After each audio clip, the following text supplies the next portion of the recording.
how much money are these recruits really making through NIL? In this video, we're going to go on the record and give you guys some numbers. Now, I know some people might be uncomfortable talking about this, but NIL is here. It's real. And guess what? It's not going anywhere. I got On3 NIL expert Pete Nakos on with me, and we're going to break it all down. But first, guys, hit subscribe to the On3 Recruits page. We talk recruiting year round.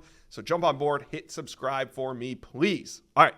Pete, you wrote a really interesting article on the recruitment of Josh Petty, and it was interesting because he ended up signing, or not signing yet, but he committed to Georgia Tech over Florida State, Ohio State, Tennessee, and Stanford, and it sort of came down to NIL. You had a great article. You talked to his family. You talked to some sources all around this thing. Probably the most intimate look that we've gotten into a, quote, NIL recruitment. What did you learn through this? So you mentioned a few things there that I find really interesting.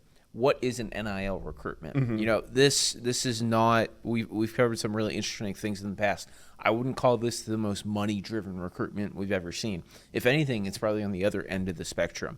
At the same time, though, right, Charles Power, Cody Belair, they do a great job. There's only 32 5-stars in a class. Right. So when you have a 5-star, obviously, they're going to be able to command a certain kind of value. So you look at that. You look at someone like Josh Petty who wanted to stay in state. He wanted an education. He really liked Brent Key. He probably, if it really was all about dollars, he probably could have gone somewhere else and maybe gotten a little bit more. But at the end of the day, he agrees to terms on this 3-year contract worth over about $800,000 annually, and he gets to stay home. And just, really interesting to see how it all kind of comes together. Yeah, and we're going to talk more about, so we got it around $800,000 per year. Now we're going to see where that kind of matches up with some other players at his position in a little bit. But I wanted to kind of dissect this quote that we got from Petty. It says, quote, "Tech's been very cooperative and efficient with working on that," meaning NIL. "I needed that number to be fair. Tech went beyond and above and have really taken care of me." Yeah. This is a very mature statement, and it shows you that NIL, while being a major factor, likely wasn't the only factor or even the biggest factor in his recruitment. Yeah, and you know, I find it funny, like we put that story out today and social media erupts and people are like, oh, that's too much money and things like that. No, the landscape has shifted, and Josh Petty is taking advantage of the opportunities out there. This has nothing to do with Josh Petty looking for money. It has a lot to do with Josh Petty as a great football player who's going to probably make a big impact on the Georgia Tech program, and he's taking advantage. So, and that quote, that is just not something you hear a lot. I mean, I talked to his father too, and when you talk to parents, sometimes they're either really cagey or they just have a take that really isn't like the most profound. And Josh Petty's father, I thought it really stuck out to me. He talked about now his son can have this financial foundation. Yeah. And even if he doesn't want to play football after his Georgia Tech career, he now has dollars that can set him and the next generations up for life. Yeah, you know, the $800K that we are reporting annually is something that, you know, hey, it was admitted this might not have even been the most money he was offered. So you're worth what the market dictates. Exactly. And so let's talk about the market a little bit. Just this coming weekend, we got David Sanders, the #1 offensive tackle in America, coming off the board. So what are you hearing is the NIL range for David Sanders? If it's $800K for Josh Petty, who's ranked a couple slots below David Sanders, what are you hearing on David Sanders? You know, David Sanders, obviously one of the more talented prospects in this entire class, comes from Charlotte. He's going to announce Saturday. Tennessee, Ohio State, Nebraska, that's really the 3 we keep hearing about. I've actually put my first ever RPM in for a high school recruit for David Sanders to land at Tennessee. And someone like David Sanders can probably command over $1 million a year, which – you know, it sounds like a lot, but you continue to talk to all these personnel staffers and collectives and offensive tacklers right behind quarterback and edge rushers. I mean, those are the top players on a roster in high school recruiting right now. So, David Sanders, we'll see where he commits.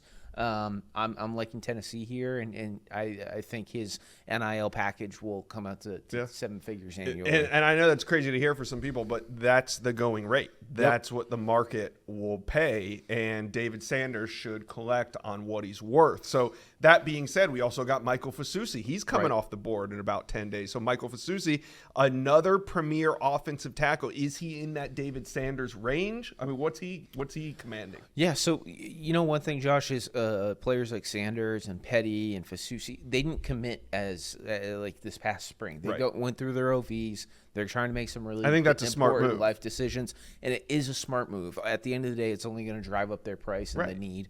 And yeah, I think Michael Fasusi is also probably going to command a 7-figure annual NIL package. And the other thing to mention here too, I wrote about it. Yes, Josh Petty is going to get over $800,000 annually. It's also, he has not signed it yet. It will come together after National Signing Day. But it is a 3-year deal. And someone like David Sanders, Michael Fasusi, those guys are probably looking at multi-year deals too. And why? It really becomes more lucrative. Now that we're 4 going on 5 years into this NIL era, what are you hearing about budgets when it comes to high school recruiting, not transfer portal, because I think the two budgets are probably separate. It seemed like high school, of course, anytime you enter a new market, there's gonna be some wild swings. Right. It almost seems to me that high school recruiting is maybe, are budgets getting cut or are budgets expanding when it comes to high school recruiting? The top, been having a lot of conversations, right? You hear about these like big 8-figure salaries. That has a lot to do with roster retention in the portal. So if you hear like numbers like 15 million or 18 million or 10 million, that has a lot to do with the current football roster. The most money I have heard allocated right now to strictly recruiting a 2025 class is in like a $6 to $8 million range. And while maybe that doesn't sound a lot compared to other numbers we hear a lot, I mean, that's a lot of money. And that is really kind of the going rate for one of these elite classes at the moment. All right. It sounds crazy. Like we're talking college football, and here you and I are talking about recruits getting paid upwards of $1 million, 7-figure deals for certain recruits. But let's put this in context. Every team is going to sign about 20 to 25 guys. Right. On an average roster, how many recruits are getting presented NIL deals even close to what we're talking about when it comes to an average recruiting class? How deep are these deals going? Well, we talked about the 5 stars earlier.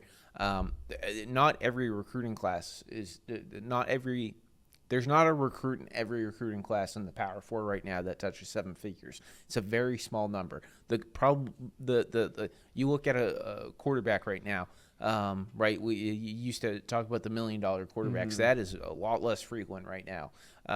There's a very small pool of players who can command that. So you're probably looking at a quarterback being somewhere between $200,000 and $800,000. And I know someone in the comments is going to say that's a really big spectrum. Well, there's a lot of different NIL budgets right now. So I think that odds are either some recruiting classes, right? Prospect hasn't even talked NIL dollars. Right. Some are probably a lot are probably gonna make under 6 figures. And then you look at like the top 20 classes. There are probably several players who are gonna make over 100,000 and even some cases $1 million. And how deep do you think it goes in the rankings? Because the names that we just brought up, Josh Petty, David Sanders, Michael Fasusi, the wide receivers that we talk about on this channel too, they're the top 1% of 1%. So when we get into, say, a linebacker ranked 261 in the country, or a running back, a 3-star running back, are these guys getting presented deals before they get on campus, or is it more of, hey, if you come to our program, here's what we can do for you when you perform? There's under 10 players in this class who will sign an NIL package over $1 million. If you look running back and linebackers, if I can be honest, they're not similar to the NFL. They're not exactly valued very high when it comes to packages. Obviously, your quarterbacks, your offensive tackle, your offensive linemen, your edge rushers and defensive backs, like those are the guys who will make money. And in terms of the rankings, I mean, even after the top 10 in terms of budgets, there's a significant dip. And I'll tease this now, but we are working on the next edition of the NIL collective rankings, which should give you guys all a better idea. All right. Really cool stuff. The article with Josh Petty, you guys need to go to On3 and go check that out, because it really reveals, it kind of pulls the curtain back a little bit on how NIL works and the process of which families go through it with these programs, and how it's not the end all be all. I think if you read the article, you kind of understand where NIL fits in modern day recruiting. It's something that interests me. I want to cover it more on this channel because, hey, like I said in the beginning, NIL's real. It's here and it's not going anywhere. It's actually only getting started. And maybe I should have talked about this earlier, but you hear about these big packages. Some schools who you wouldn't anticipate to have the biggest NIL war chest, those dollars are going up because of revenue sharing starting in a year, right? 14 to 17 million should be at the disposal of college football programs, and that's making a big impact on the trail. I wrote about it in the story. Some programs that you just haven't heard about a lot in the NIL era, well, they're becoming more competitive because they're starting to use those future dollars to kind of forecast what salaries might look like. Yeah. All right. Well, talk to me and Pete. How do you guys feel about NIL right now? How do you feel about us covering it here on this channel? Do you want to hear more about NIL and recruiting or less? Let us know. Comment section below. Well, you've made it to the end of today's video, but there's hundreds more videos on the On3 Recruits channel for you to check out. And also, while you're here, hit subscribe.